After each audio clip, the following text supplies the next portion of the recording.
Hi friends, welcome to Keerthi Viswa vlogs. இன்றைக்கி நம்ம இந்த சேனலில் என்ன பார்க்க போகிறோம் அப்படின்னா, கிட்ஸுக்கு ரொம்ப ஹெல்த்தியான ஒரு ஸ்நாக்ஸ் தான் இப்போ பார்க்க போகிறோம். வாங்க என்னென்ன பார்க்கலாம். எஸ், நீங்கள் கெஸ் பண்ணியிருப்பீங்க அது என்ன லட்டு அப்படின்னு. ட்ரை ஃப்ரூட்ஸ் லட்டு தான். இந்த ட்ரை ஃப்ரூட்ஸை வச்சு நம்ம எப்படி லட்டு செய்கிறதுன்னு பார்க்கலாமா? கண்டிப்பாக இந்த ட்ரை ஃப்ரூட்ஸ் குழந்தைங்க எல்லாருமே விரும்பி சாப்பிட மாட்டாங்கங்க. ஒரு சிலது இப்போ இந்த முந்திரி, பிஸ்தா இதெல்லாம் விரும்பி சாப்பிட்டாலும் இந்த அத்திப்பழம், வால்நட்டு, பேரிச்சம்பழம் இதெல்லாம் யாரும் விரும்பி சாப்பிட்றதில்ல குழந்தைங்க. அதனால் இந்த குழந்தைங்க எல்லாமே சாப்பிட்ற மாதிரி லட்டு எப்படி செய்கிறதுன்னு பார்க்கலாம் வாங்க. நான் இப்படி ஸ்லோ ஃப்ளேமில் வச்சுருக்கிற மாதிரி கடாயை வச்சுருங்க. ஏன்னா ரொம்ப சூடாயிடுச்சுனாலும் ட்ரை ஃப்ரூட்ஸ் ரொம்ப கருகிரும்.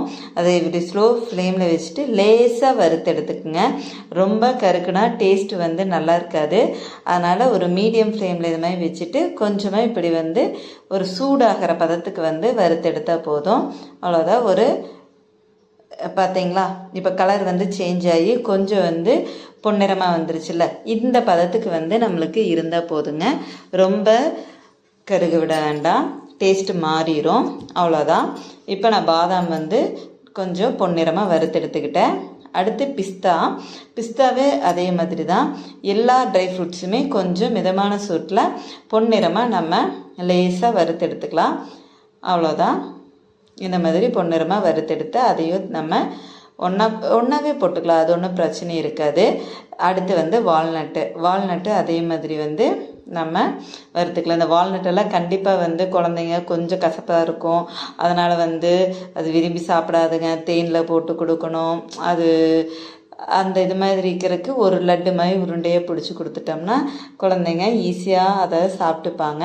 அவ்வளோதான். இது மாதிரி நம்ம குழந்தைகளை எப்படி அவங்கள ஹெல்த்தியாக சாப்பிட வைக்கிறது அப்படிங்கிறத கொஞ்சம் நம்ம பார்த்து அதுக்கு தகுந்த மாதிரி நம்ம கொடுத்துட்டோம்னு வைங்களேன், அது குழந்தைங்களும் விரும்பி சாப்பிடுவாங்க. இது பார்த்திங்கன்னா குழந்தைங்க மட்டும் இல்லை, பெரியவங்க எல்லாருமே இது மாதிரி சாப்பிட்லாம். கண்டிப்பாக லேடிஸ் நம்ம சாப்பிட்ணுன்னு நினைப்போம், ஆனால் அதுக்கான டைம் இருக்காது.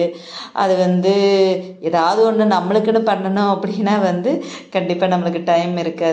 ஸோ இந்த மாதிரி ஒரு லட்டு மாதிரி நம்ம உருண்டையாக பிடிச்சி வச்சுட்டோம் அப்படின்னா ஒரு ஈவினிங் நம்ம ஸ்நாக்ஸ் டைமில் டக்குன்னு ஒன்று எடுத்து சாப்பிட்டா அது நம்மளுக்கு ஹெல்த்தியாகவும் இருக்கும், ஒரு சாப்பிட்ட மாதிரியும் இருக்கும், ஸ்நாக்ஸ் சாப்பிட்ட மாதிரியும் இருக்கும். குழந்தைகளுக்கு ஸ்நாக்ஸ் பாக்ஸில் வச்சுடலாம். இதுமாதிரி நிறையா ஹெல்த்தி ஐட்டமாக கொடுக்கறதுனால குழந்தைகளுக்கும் ஜங்க் ஃபுட்ஸை அவாய்ட் பண்ணுவாங்க.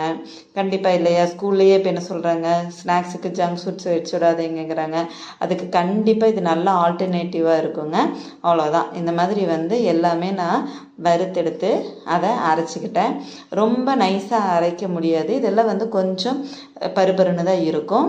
அதோடு இந்த மாதிரி நெய் ஆட் பண்ணிட்டீங்க அப்படின்னா குழந்தைகளுக்கு லட்டு சாஃப்டாக இருக்கும், ட்ரையாக இருக்காது, சீக்கிரம் வறண்டாது. அதனால் நான் நெய் கொஞ்சமாக ஆட் பண்ணிக்கிறேன்.